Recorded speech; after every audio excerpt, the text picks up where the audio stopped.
देखिए प्यारे बच्चों, आज हम लोग मंगलम पाठ के बारे में पढ़ने जा रहे हैं।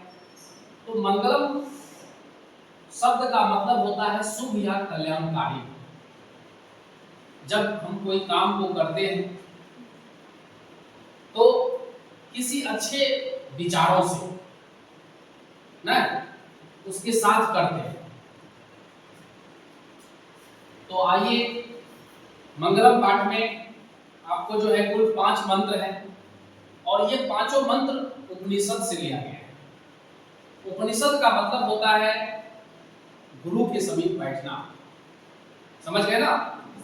यानी जब गुरु के समीप हम बैठेंगे तो हमें उनसे अच्छे विचार जो है मिलेंगे और उस विचार को अपने जीवन में क्या करेंगे, अप्लाई करेंगे, अपने जीवन में उतारेंगे और जीवन में उतार करके उसको समाज के निर्माण में भी लगाएंगे। तब जाकर के हमारा समाज और विकसित होगा।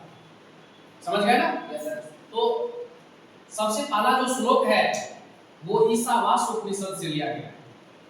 समझ गए ना? तो जिसमें लिखा हुआ है हिरण्मयेन पात्रेण सत्यस्य अपिहितं मुखम तत्वं पूषण अपाविर्णु सतधर्माय दृष्टिये।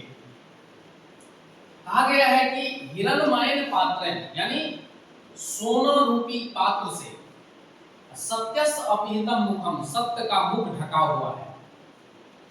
तत्वं पूषण अपाविर्णु, पूषण यानी भगवान को कहा गया है, हे प्रभु सत्य धर्माय दृष्टि यानी सत्य धर्म की प्राप्ति के लिए उस आवरण को, सोने रूपी आवरण को हटा दो। समझ गए ना? तो इस तरह से आप कह सकते हैं कि पहला मंत्र में जो है बताया गया है सत्य के विषय में। कोई भी काम आप करते हैं अगर सत्य यानी निष्ठा पूर्वक करेंगे तो जरूर आपको उसमें आपका जो लक्ष्य है वो प्राप्त होगा।